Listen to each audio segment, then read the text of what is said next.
Olá, que Deus abençoe a todos em nome de Jesus, amém?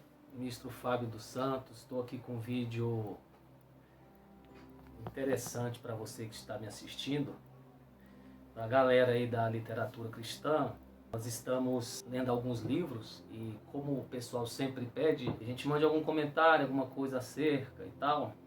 E eu quero falar aqui de duas obras, são duas obras literárias baseadas nos sermões de Charles Haddon Spurgeon. A primeira aqui que eu posso estar falando é Céu e Inferno.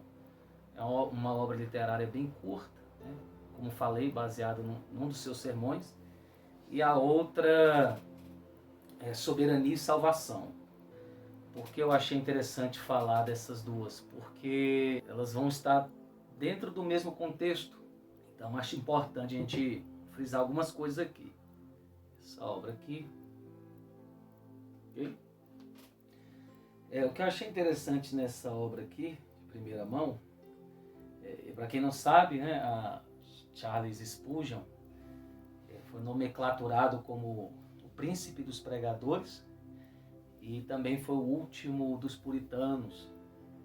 Vamos lá, primeira coisa, eu acho interessante que na obra O Céu e o Inferno eles mantêm bem original a mensagem. Vai parecer que tem alguns erros aqui, mas acredito que é proposital, é uma questão de conservar ali o sermão realizado. Esse Céu e Inferno, na verdade, foi a compilação, né, a escrita do sermão dele pregado na noite de terça-feira, 4 de setembro de 1855, ao ar livre, em King Edward's Road, Hackney. Temos o local, o horário, o turno e a data desta mensagem. É legal que ele começa com um versículo muito chamativo a respeito de Mateus 8, versículos 11 e 12, que diz assim: mas eu digo que muitos virão do Oriente e do Ocidente e assentar-se-ão à mesa com Abraão, Isaque e Jacó no reino dos céus. E os filhos do reino serão lançados nas trevas exteriores, e ali haverá pranto e ranger de dentes. Ele começa falando do céu, ele vai abordar aqui a questão dos trabalhadores, né, que tem aquele cansaço do seu trabalho aqui na terra. Ele vai fazer menção de que é um lugar onde haverá descanso, isso é muito bom. O que eu gostei também no que ele fala é que a questão de que nós, os salvos, vamos nos conhecer no céu. Tem pessoas que têm muita dúvida a respeito disso. E há bases, textos bíblicos, talvez não esteja mencionado aqui, pelo menos eu não lembro quando li, que confirmam isso, que nós conheceremos uns aos outros no céu. Jesus mesmo nos mostra isso, que na eternidade há como saber. Na parábola do rico e do mendigo Lázaro, só que eles estão no contexto de condenação. Ali no Hades ainda, não no inferno, porque o inferno não foi inaugurado. Então é o Seol, com as suas antigas 3 divisões antes da cruz de Cristo, que é o lugar de tormento, o abismo onde ficam aprisionados espíritos malignos, né, alguns deles, e o seio de Abraão. Mas conforme Efésios 4, Jesus levou não só as pessoas do seio de Abraão como lugar para um dos lugares da Nova Jerusalém, e o Seol, o Hades, foi modificado. E a partir desse momento, o que morre salvo não desce mais ao Hades como desciam, como lá Abraão, os profetas e todos os justos até aquela data, aquele momento antes da cruz do Calvário. E temos outras passagens quando os saduceus perguntam para Jesus de uma mulher que teve vários maridos, se eu não me engano fala ali de 10, e no céu de quem ela será, que também aponta para conhecimento de quem nós somos lá também.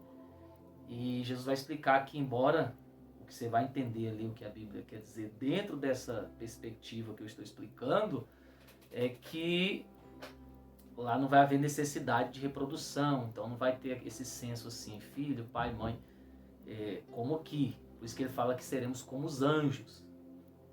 Mas você já percebe que as pessoas têm noção de que lá nós vamos ter conhecimento, sim, de quem são as pessoas. Aqui é um argumento meu para corroborar com que ele fala, o autor.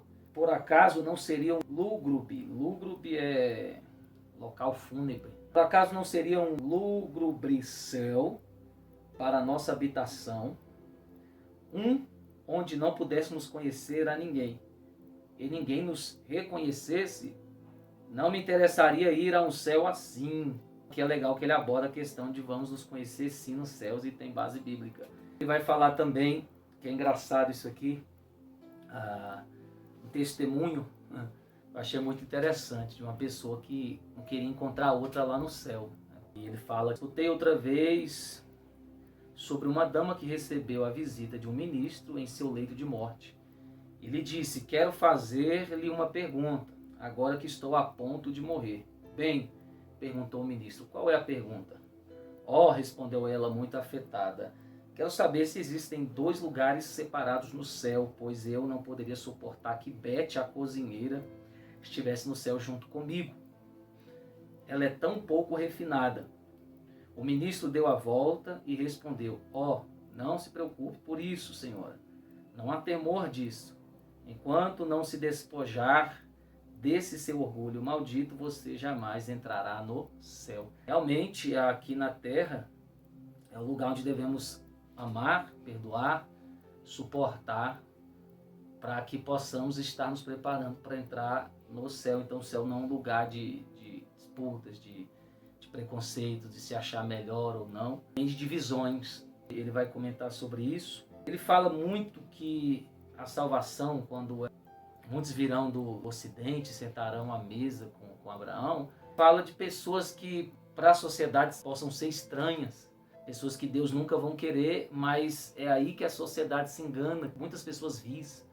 Ele fala ralé, ele fala pecadores, bêbados, prostitutas, enfim, serão salvos. E essa é a intenção de Deus. E ele mesmo, como pregador, fala da importância que ele tinha, o amor que ele tinha de pregar para pessoas assim, porque ele sabia que essas pessoas eram alvos do amor de Deus, da salvação de Deus. Eu acho lindo aqui, ele fala que o evangelho é tão poderoso que se a pessoa disser que não vai trilhar o caminho da salvação, Deus diz sim, irá. Se os pecados dessa pessoa disserem não, não irá, Deus vai dizer sim, você irá para a minha presença. E se Satanás disser essa pessoa não irá, Deus fala sim, eles irão até mim, porque é o propósito de Deus a salvação de todas as pessoas. Isso eu acho legal. Ele usa o texto: vá pelos caminhos e pelos becos e força-lhes a entrar, para que a minha casa se encha. E os digo que virão muitos do Oriente e do Ocidente e se sentarão com Abraão, Isaque e Jacó no reino dos céus.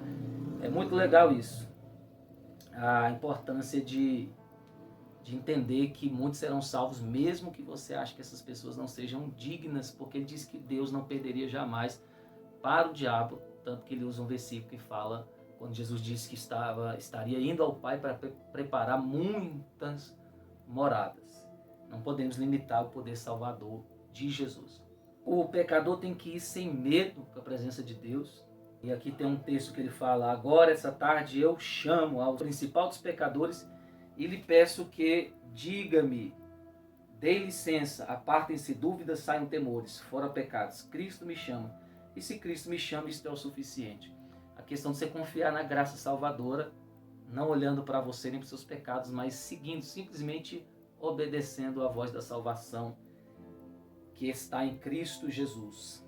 A segunda parte do livro fala do que é interessante, que ele diz que muitas pessoas ilustres, que tiveram pais devotos, mães devotas e endureceram o seu coração para servir a Deus, serão rejeitados, muitos religiosos. E isso é interessante.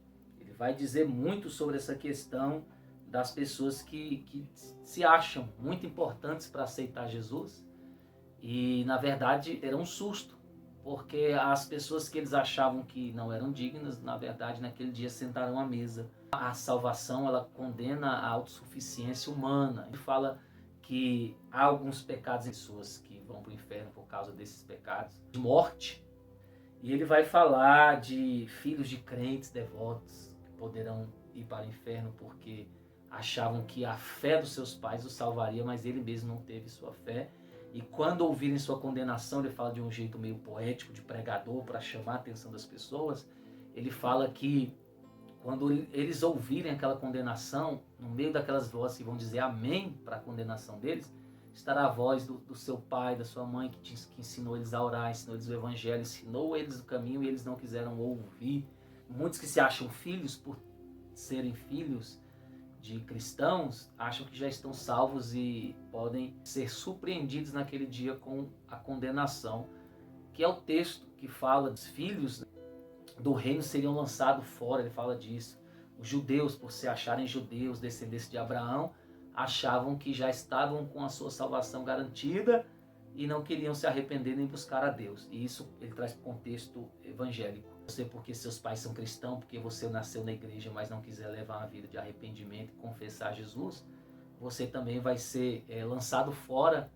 E muitos que são de outros lugares, que não eram filhos, serão filhos e entrarão no céu. Ele fala de não julgarmos as pessoas, não colocarmos impedimento na salvação de ninguém. Deus quer salvar todos os termos da terra, ele usa esse texto também. E aí ele vai discorrendo sobre, você que conhece o Evangelho, ele fala assim, se uma ovelha desgarrar e sair do aprisco, as outras ovelhas vão segui-la. Então nós que somos cristãos temos essa responsabilidade. Se a gente sair do caminho, algumas pessoas vão nos seguir também. Pesa essa responsabilidade também sobre nós, para que se um dia formos julgados ou condenados, nós não respondamos também por aqueles que nós fizemos tropeçar. E isso é interessante. Ele fala que o inferno é um lugar de murmuração, muitas murmurações, muitos gemidos, famílias dizendo, o filho dizendo, pai, foi o senhor que me ensinou o vício, eu estou aqui reclamando, e o pai dizendo, mas você se tornou pior do que eu, enfim. Um lugar de muitas murmurações e sofrimento. E outra coisa aqui que eu acho lindo para fechar, que ele fala que nós devemos somente crer e aceitar a salvação de Jesus. Isso é lindo. Eu lembro quando os contei anteriormente, um bom amigo que se encontrava entre a multidão me disse, nos dê algo que seja fresco, velho amigo. Agora realmente quando se prega 10 vezes pela semana, nem sempre podemos dizer coisas frescas. Ele está dizendo aqui que é difícil você pregar muito e está sempre trazendo coisa nova. Eu não tenho nada senão o velho evangelho. O que crer e for batizado será salvo. Aqui não existe nenhuma referência a obras, não diz aquele que seja um bom homem será salvo. Bem, o que significa crer? Significa colocar inteiramente sua confiança em Jesus. O pobre Pedro, uma vez creu, Jesus lhe disse, vamos Pedro, caminha até mim sobre a água. Pedro foi pisando as cristas das ondas sem afundar, mas quando olhou as ondas começou a temer e se afundou. Diz que Jesus quer que você caminhe sobre os seus pecados, não olhe para ele, somente olhe para Jesus. Ele fala que muitas pessoas erram porque começam a olhar para outras coisas, olhar para si e vão perdendo o foco da salvação e vão afundando. Eu fiz até um comentário aqui. O homem tem a vida no corpo com prazo para ser salvo, e para isso tem que entregar ela a Cristo e confiar nele que prometeu a salvação. Quem crê que ele diz ser o que é que ele diz ser, será salvo. Ponto final. Outro comentário que eu coloco aqui. Pedro, na verdade, estava caminhando sobre seus pecados, ao ter Jesus como foco, mas afundou no principal deles, que foi a desconfiança. Então ele começou a desconfiar de quem o prometeu, quem o chamava. Enfim, é uma obra de 20 páginas aproximadamente. É bom porque eu estou lendo a soberania e salvação dele também, e já corrobora, eu vou falar no outro vídeo também sobre esse livro para vocês. Amém? Que Deus abençoe. Beijo no coração.